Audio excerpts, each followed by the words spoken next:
And you know, we talked about situational depression, and we talked about chemical imbalances, and I'm not saying people shouldn't be on medication. If you're on medication, don't go home and say, I'm going off it. Ellen said no.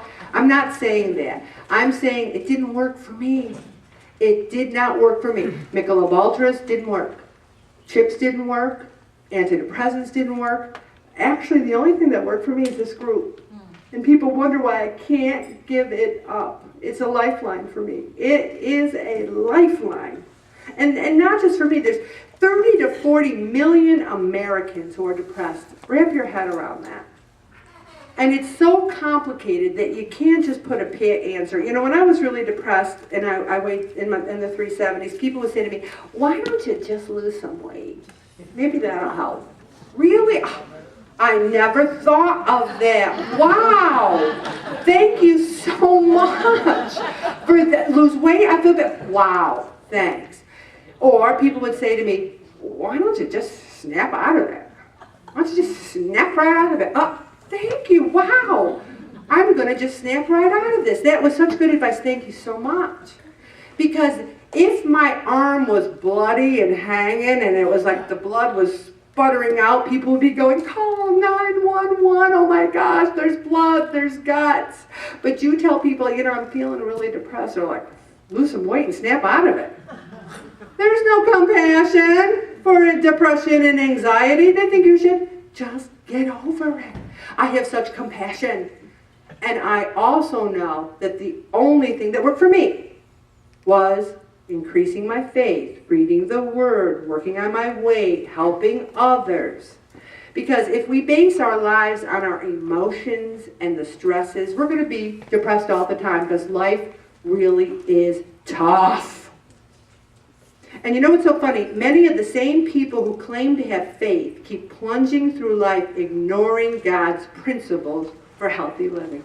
I got faith and I love Jesus, but belly up to the bar and let me have, you know, a double shot of whiskey with a beer chaser. I have faith and I want to learn to live my faith. And another thing it talks about is the 8 major causes of depression. Biological, they're there. Learned helplessness. One of our family's favorite sayings growing up, my father would say, well, you can't ever be happy. Just can't ever be happy. How's that to grow up? You can't. Can't ever be happy? Well, guess what? Yes, you can. Yes, you can be happy. Is it hard sometimes? You have to work at it sometimes? Do you have to kind of reevaluate what makes you happy? Syracuse winning, that makes me kind of happy. Losing a pound on the scale makes me happy. I'm a simple person, Lord Jesus. Simple. Simple things make me happy. Aren't we all kind of simple that way? Parental rejection, abuse, negative thinking, life stress. And you know what was one of my biggest causes of depression? And get those Kleenexes ready, Lena. Get them ready, baby. When you blame yourself for something, when you think you've done something unforgivable, when you think you've done something that even God can't forgive, then the cause of depression and the thing that sucks you down. And many people in this group know, and we've talked about it before, but we have a son that we have not seen in 12 years. We don't know where he is. We don't know if he's alive. We don't know if he's dead. We don't know. We've had searches. We've had some help. We're going to keep looking for him. And guess what? I blame myself. It's my fault. And you know what helps me with this is faith. It helps me with this because so often I think if I was a better mother, if I would have done this, if I would have done that, maybe I should have done this, and maybe I should have done that. I have shoulda, woulda, coulda myself up to 370 pounds until I finally said, you know what? You did the best you could. You made mistakes. You made huge mistakes. But everyone, our children are borrowed. They have a path to take. He's in your hands, Lord Jesus. Father Pryor has been a huge help. This group has been a huge help. My friends have been a huge help. I can blame myself into the gutter. I can take heroin and I can just blame myself and say, okay, I'm a worthless piece of crap. I had a friend whose brother hit a little girl with a car and killed her. And he was so distraught that even the girl's father went to his house and forgave him, said it wasn't your fault, she ran out in front of you, you gotta let this go.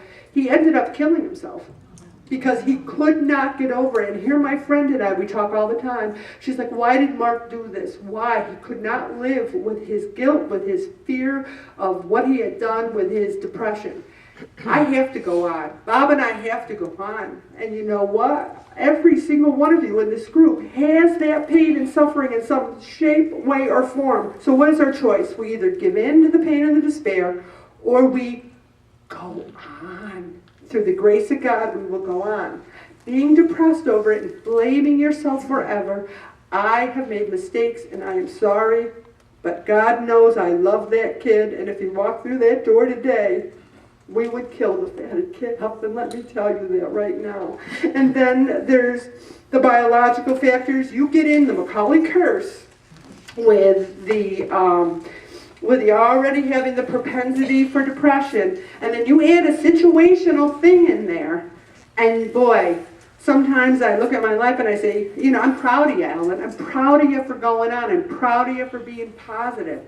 And I'm proud of so many people in this group who have shared with me such painful experiences of their lives. And we have a choice. We go on, we go on and we be positive, or we give in, and we can't do that. One thing I want to talk about, some powerful ways of getting rid of depression: getting outside, doing some exercise. I take 2 fish oil a day. I highly recommend it. None of these things should be surprised. Sleep, socialize, watch your thinking. Next week we're going to talk about stinking thinking, because I can do that. I can be all so happy and then I can think about something. Those of us who we have lost, either through separation or through death, do you think they want us to say, I want us to think of them and always cry, want us to think of them and always be sad, or do we want to celebrate their lives? I could tell you stories now about Jeremy, and you will laugh, and you will remember him just the way I do. I don't want to cry every time I think about him. I'm hoping that he's like on some ship in Alaska. I visualize what he might be doing.